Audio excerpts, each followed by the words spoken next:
Hi there, and thanks for tuning in to another watercolor demo.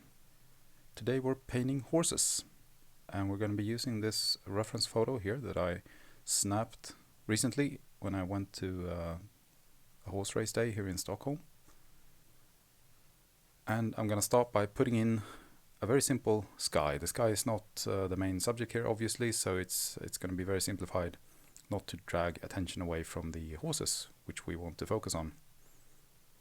Putting down a light wash of some alizarin crimson, some ultramarine blue, some muck that I had on my palette, just to tone the sky down a little bit, not to have it too bright.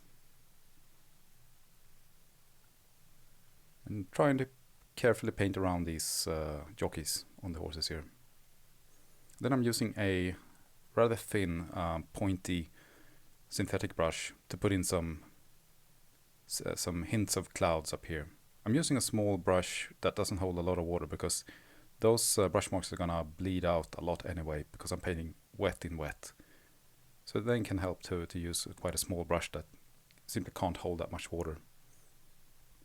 Moving on with the first wash here, I'm starting to put in the green for the grass covered field in the background here. Green paint is almost worth a demo or a video of its own. There's a lot of opinions about green, and it is difficult to paint. So I'll probably address that in another video. Anyway, here I think we can't get away without painting this field green, and I think we're gonna make the best of it. So just trying to preserve the jockeys here. I'm not so worried about the horses. I'll paint straight through them. I'll be making those fairly dark later, so I can paint straight through them at this point. Moving down towards our viewpoint here, and coming in with a bit more darker colors and some more putting some burnt umber in that mix, just fading from green to some more brownish grayish tones here in the foreground.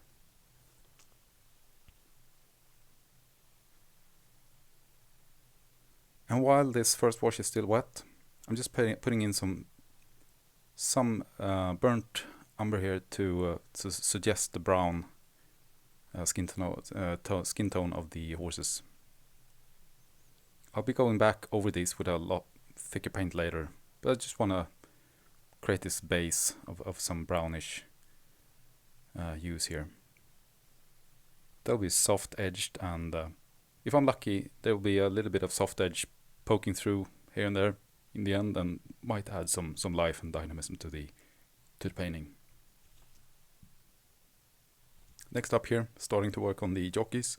Again, this is just the first wash, and all I'm really trying to do is to cover up the parts that are not bright white with some bluish gray to help us get the sense that these jockeys are depicted in backlight. It's not a very sunny day, but the sun is in front of us, and so all the things we're looking at are backlit. Moving on to the trees here, I'm using this Perla synthetic brush, and I wiped it off so that it's got a minimum amount of pigment and water in it, so I can sort of semi-dry brush and get some tree and branch structures here. And then moving in, while it's still wet, I'm putting in some darker mix here, just to indicate some shaded parts in those trees in the background. Could have gone a lot darker here with the trees if I wanted to bring up more contrast, but I opted to, rather than work on contrast, I wanted to emphasize the sense of depth and distance here. Some clean water to create some soft edges, some lost and found effects. Nothing much. The background is just there as a background. We don't focus on it.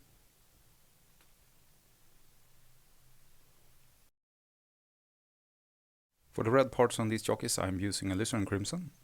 If you look at the reference photo, it might have been more appropriate with cad red or something like that. But I already used some alizarin crimson in the initial sky wash, and also where I wanted to warm up the greens in the trees in the background. And I'm always mindful to keep my palette very limited, so once I had started using that alizarin crimson, I decided that that's the paint I'm going to be using for anything that looks red in this painting. And this is a trick to keep color harmony in your paintings, to avoid using too many different pigments for similar colors. For the yellow here, I'm using quinacridone gold, which I will make a little bit dirtier using some neutral tint or some muck from my palette.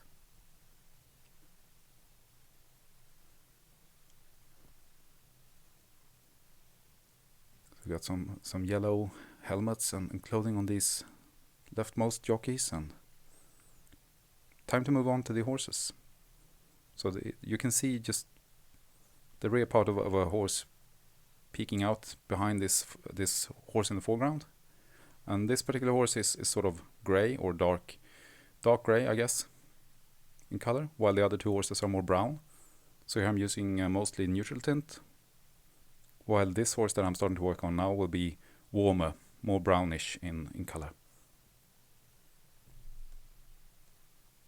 There's some light reflecting off the top of the rear of that horse, and so I'm using water to make sure that we have a slightly thinner wash on top of that horse. And then I'll bring in more and more pigments where you know, in the shaded parts of that horse where that needs to go really dark.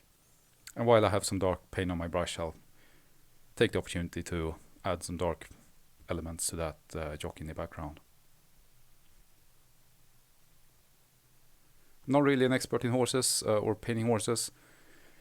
Some people practice painting subjects like that a lot. I have not really done so, but I just try to figure out how to make them look like horses. I think the legs are probably perhaps similar to painting people. It's important to make the legs sort of slightly incomplete and with some gaps and using very swift brush marks if you can, or they will look sort of stale and as if they're not moving at all. But you can probably practice painting and drawing horses all your life. It's a very complicated subject.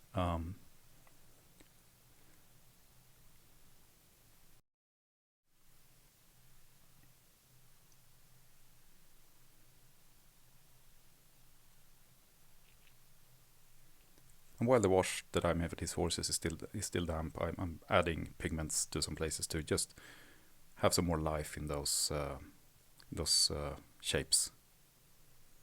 Third and final horse here, trying to capture the sort of pronounced forehead slash eyebrow that you can see on the right side of the horse's head. Otherwise, that head will mostly sort of connect and be one shape together with the horse's body.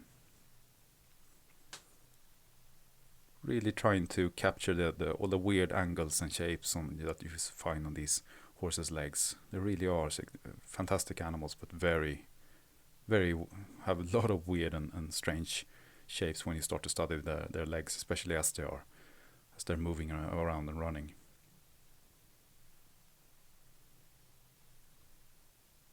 Again, trying to make the top side of the horse a little bit lighter, while adding more of my dark pigments like neutral tint and burnt umber to the lower parts, which receive a lot less light from the surroundings.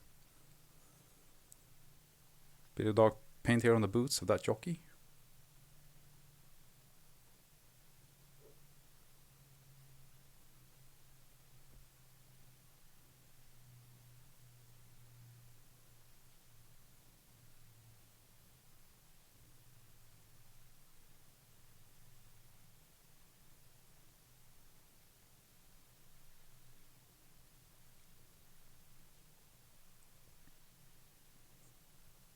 Some dry brush marks here on the ground just to indicate that there's grass and various irregularities there.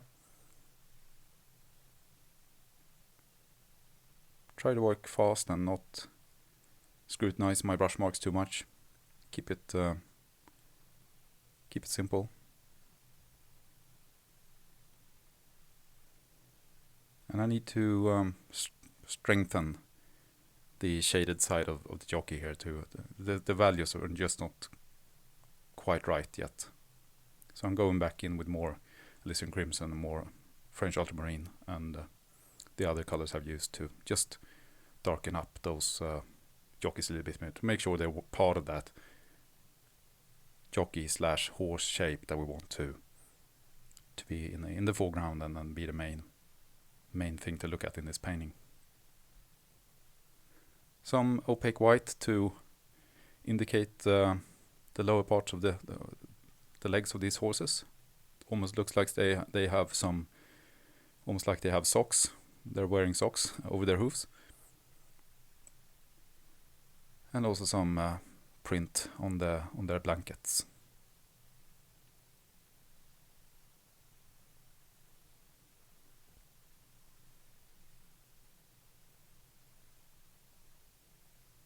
There's a nice little white flowers in the grass in the background. Again, more opaque white for that.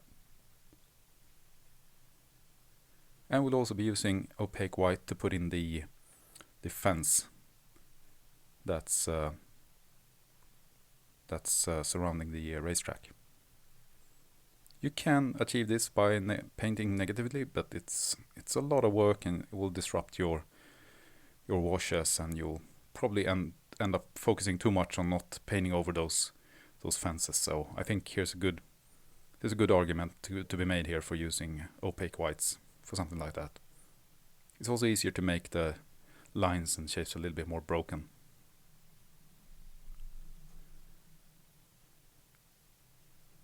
Final touches with the opaque white here. Starting to look alright. We should probably call it a day here.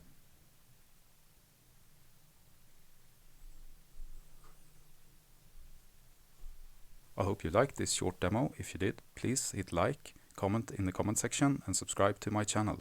See you in the next demo.